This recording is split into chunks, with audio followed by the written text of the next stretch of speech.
Well, good morning. It's an honor to be here. I am from Brazil and I'm a biologist. My master's degree was in animal behavior. I studied primate feeding strategies. Then I switched to science education, which is the field I still in today. But I still think of critical thinking as part of primate behavior. I think it's a different I worked with howler monkeys in my master's. Now I work with human beings, so we're still talking about primates, right? And my talk is about what critical thinking is and some elements of critical thinking, some core aspects of critical thinking. And let me start with what Bob Dylan is saying. In my back pages, he says, good and bad, as I define these terms, quite clearly, no doubt, somehow. And someone may ask, and critical thinking, can we define it quite clearly, no doubt, somehow? The answer is no. There are many definitions for critical thinking, and some people say that because of the fact there are different definitions for critical thinking is not a useful term. And I will explore this idea today, and I hope I can show you some reasons to conclude that critical thinking, we can talk about critical thinking. There are some elements that are similar in different definitions from different authors, and it's a useful concept for educators and for scientists as well. And this is a piece of an excellent book by Andy Norman, in which he says, I no longer find the concept of critical thinking particularly useful. It's mostly a vague feel-good term that means the way we educate people to think. It's really a conceptual black box, one that hides important differences. There are some very important points here. Yes, it's in certain occasions in which you use the term critical thinking, we use it in quite vague ways. But I think it's not completely correct in the sense that there are some aspects of critical thinking that are worthy, and we will explore them today. No, there is no universal definition of critical thinking. I think many complex concepts do not have a single universal definition. You can think of science, pseudoscience, and other very important aspects. But most definitions have aspects that overlap. So if we dig into the literature on critical thinking, especially in philosophy of education and psychology as well, we'll see that many authors, they present critical thinking in very similar terms. Well, so we start by talking about a very short history of critical thinking, especially in the latest century, epistemic assumptions of critical thinkers, then barriers to critical thinking, and then how can we see critical thinking in action? Well, the first critical thinking is a very old, the concept of the expression critical thinking is quite new, but the idea of critical thinking is obviously very old. In the 20th century, the first author that is related to critical thinking is John Dewey. He wrote this book, How We Think. The first edition was in 1910, and the second one in 1933. But he didn't use the term critical thinking. He used the expression, reflective thinking. But what he had in mind was very similar to what we call today critical thinking. He described reflective thinking as active, persistent, and careful consideration of any belief or supposed form of knowledge in the light of the grounds that support it and the further conclusions to which it tends. Which means that he says, reflective thinking was when you evaluate the reasons that are given for a certain claim. This is basically what critical thinking is nowadays. Then, Bertrand Russell was also an author who wrote about critical thinking, but again, he didn't use the term critical thinking. Russell referred to many different things: a critical habit of mind, the critical attitude, critical judgment, critical scrutiny, critical examination, and critical and dogmatic receptiveness, but not critical thinking. But again, his conception of critical thinking involves reference to a wide range of skills and dispositions and attitudes. critical thinking is a combination, I'll talk about it in a minute, of skills and habits of mind. And Russell was very wise in stressing both when he talked about critical thinking, again, not using this term. Some authors say that the first person who used the term critical thinking was philosopher Edward Glaser in 1941, in which he defined critical thinking as a kind of thinking that involves a positive attitude towards the thoughtful consideration of problems that people experience, knowledge of logical reasoning, strategies, and the ability to apply the aforementioned attitudes and strategies. Some people say that this was not the first time someone used the term critical thinking.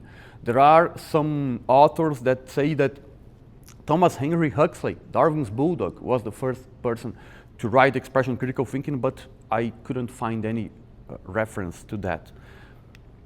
Well, in the 60s and 70s, there was some authors who were talking about this. They defined critical thinking as a matter of pure skills. This is what we call a pure skills conception of critical thinking. That was Harvey Siegel, who is an American philosopher. He said that when someone defines critical thinking as a matter of pure skills, someone is saying that a person is a critical thinker if and only if she has the skills, abilities, or proficiencies necessary for the correct assessment of statements. What lacks here is the disposition. You can, for example, know how to drive, but if you're not inclined, or you can know how to ride a bike, but if you don't ride a bike, you're not doing what you're supposed to do. So you can have the skills, you can be very good at evaluating reasons, but you may lack the inclination to do so. And this was the problem with these older definitions of critical thinking. Then, many people have worked upon the concepts. We have Matthew Lipman, an educator, Robert Ennis, John Passmore, Peter Fascioni, Diane Halpern, a psychologist, Richard Poe, and Linda Nelder, and Harvey Siegel. And all of them seem to agree that critical thinking demands two core elements: thinking skills and behavioral dispositions or inclinations. So for someone to be a critical thinker, this person must be good at evaluating reasons and also inclined to do so. He or she needs to have the capacity of evaluating reasons and this behavior trait of evaluating the reasons. So this is a definition by Robert Ennis. Critical thinking is reasonable, reflective thinking focused on deciding what to do, what to believe or do. The emphasis is on reasonableness, reflection, and the process of making decisions. And this is a quite long slide, but let me try to. This is Harvey Siegel, and he said that a critical thinker is someone who is appropriately moved by reasons.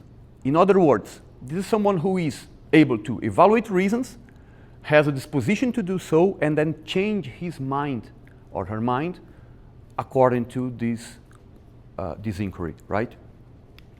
So, to be appropriately moved by reasons, this is what Harvey Siegel says is the definition of a critical thinker. Means someone is skilled in assessing reasons and inclined to adjust the confidence one has in his or her ideas or decisions, right? According to the quality of reasons available at a given moment. So, critical thinking involves the reason assessment component and also the critical spirit. This is the name Harvey Siegel uses to refer to this behavioral trait, the inclination to evaluate reasons. So both elements are quite common in almost all definitions of critical thinking. When you take a textbook on critical thinking, you'll figure out that critical thinking involves being good at evaluating reasons, but also being inclined to do so, having the reason assessment component and having the critical spirit as well. This is pretty much a common ground for people who work with critical thinking. But there's a spectrum of proficiency in critical thinking. For example, someone be a critical thinker in the weak sense or a critical thinker in a strong sense. That means someone can be a better critical thinking in a certain domain, or a worse critical thinking. And this is related to several things. For example, background knowledge. If a person doesn't have good background knowledge on a certain topic, he or she is probably not qualified to be a critical thinker in the strong sense regarding that area of knowledge. So critical thinking is not a matter of you are either a good critical thinker or an uncritical thinker. There are degrees of proficiency, and they are usually related to the areas we are talking about, we are thinking. So, and critical thinking also has some epistemic assumptions. These are also well written in the literature, and I will show you some of them. The first one is the commitment to fallibilism. We know people are fallible, people can commit mistakes, and then we can think of critical thinking as you evaluate reasons, but you can figure out that there are occasions in which you may be wrong, and you have to reevaluate what you thought was right. Again, we can also be committed to intellectual virtues, like open-mindedness. William Hare, Canadian author, philosopher at the Mount St. Vincent University in Halifax, he has dedicated his career to the study of open-mindedness. Open-mindedness is an intellectual virtue related to critical thinking. So critical thinking also demands a commitment to certain intellectual virtues. And understanding of rational justification as a fallible indicator of truth. So when you talk about critical thinking, you are interested in justify conclusions. We have to evaluate reasons and provide reasons to justify certain conclusions. How can you assess the truth of a certain claim? We evaluate the truth of a certain claim, evaluating the reasons that justify it. And again, these reasons may fail. They may be good or bad reasons. And a critical thinking also, or thinker, reject the Garden of Eden. This is an expression created by John Chaffee, in which he says, the Garden of Eden is when someone thinks that knowledge is clear and absolute. Things are very easy to. You read something in a book, so it's true. Or someone told you it's true. This is like the Garden of Eden in terms of epistemic understanding. And also of anything goes. Like all beliefs are of equal value and we don't have anything to do because there's no way to evaluate their merits. So we can we can reject both. Knowledge is difficult, but it's possible. We can have good reasons, but the reasons are fallible. So we can understand things. Albeit perhaps we won't have the truth with a capital T, for example. Well, critical thinking also faces some barriers, and these are also discussed in the literature. Some of them are related to how we think, some obstacles. For example, cognitive biases. We were talking before, Lynn talked about some of cognitive biases. Yes, they are barriers to critical thinking because they are natural to us, and some of them, they make it difficult for us to evaluate reasons properly. We may also consider groupthink, the idea that we walk with people or live with people that have that think pretty much the same like we think. So groupthink is also a barrier to critical thinking. Overconfidence, cognitive biases, these are all obstacles to critical thinking as well.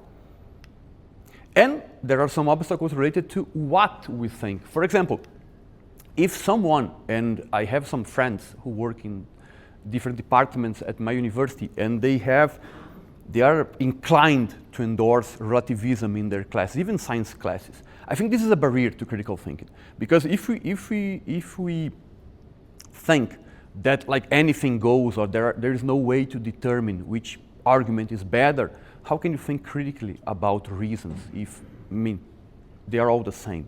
So relativism is also an obstacle to critical thinking. Insufficient background knowledge. There is a cognitive psychologist, Daniel Willingham. He wrote a very interesting paper saying that critical thinking is specific to an area. You cannot be a good critical thinking, I mean, at anything. You can be a good critical thinking like in cognitive psychology, but you can be a bad critical thinker in mathematics, for example. Because critical thinking is related to background knowledge. If you understand, for example, evolution, you are prone or you have information to think critically about evolution. But if you don't understand, how can you think critically about that?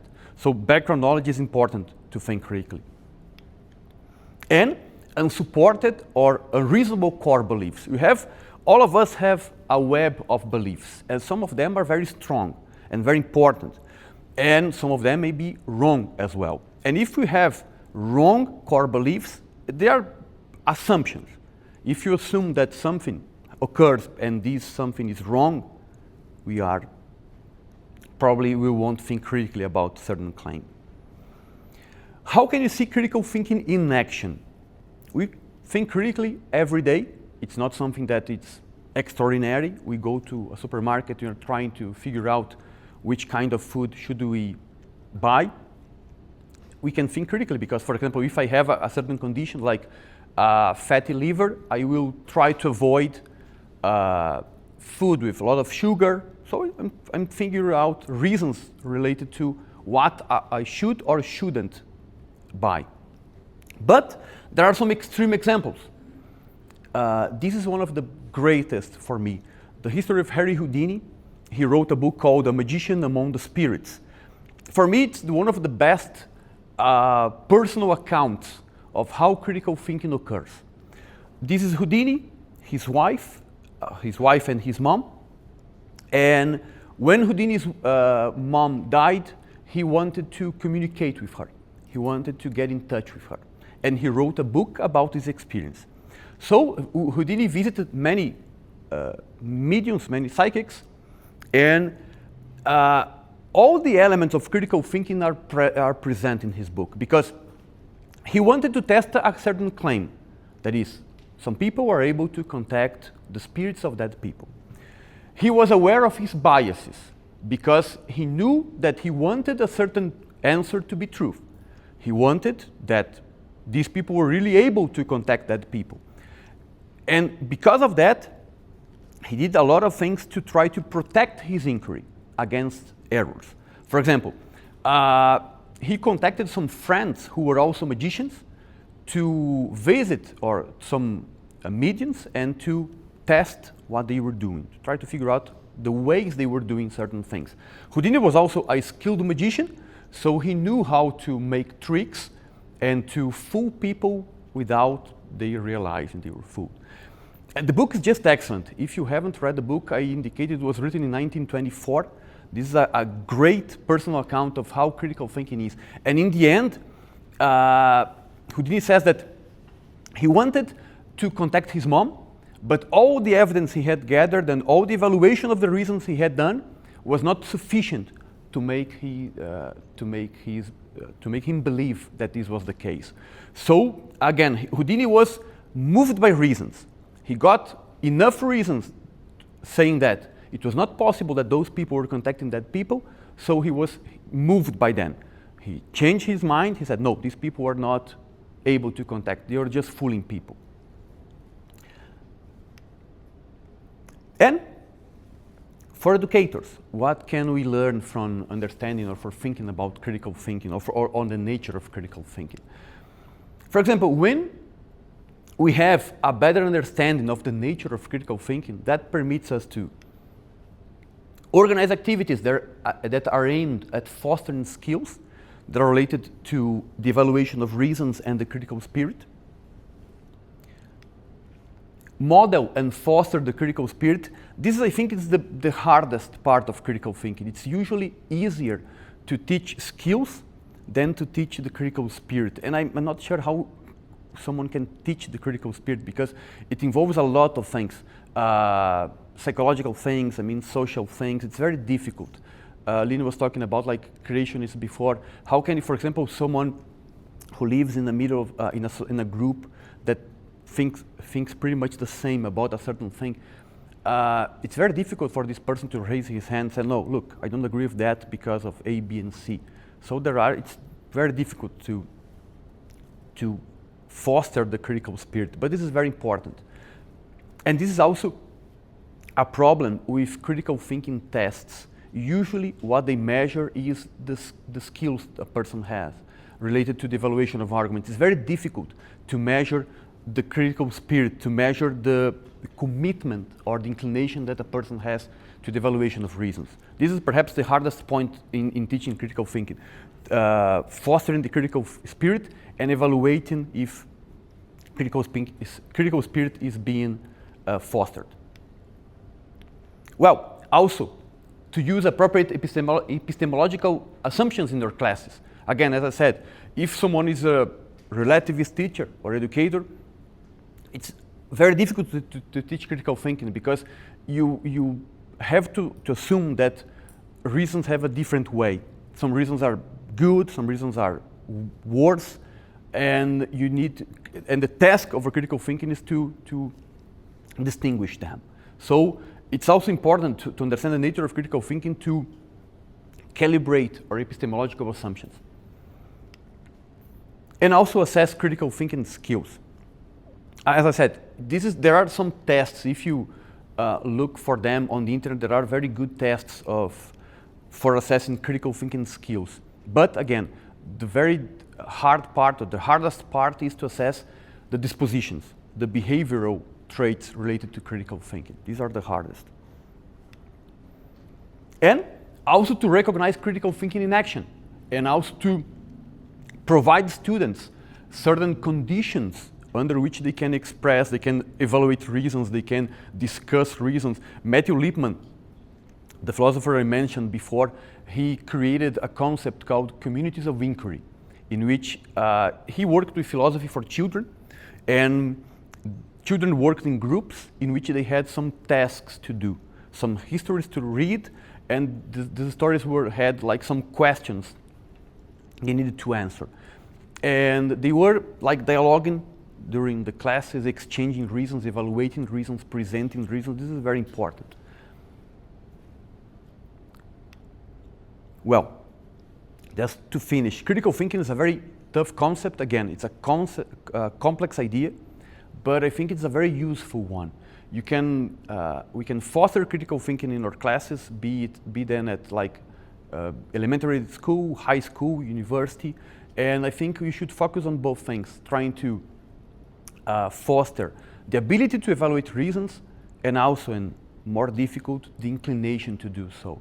I think there's one thing that I've been reading lately, and I think it's very difficult, and very complex as well, is the role of educators as models, in terms of modeling thinking. You should be like responsible thinkers in order to try to teach, or to show people how we can think critically and responsibly as well. That's it, thanks for your attention.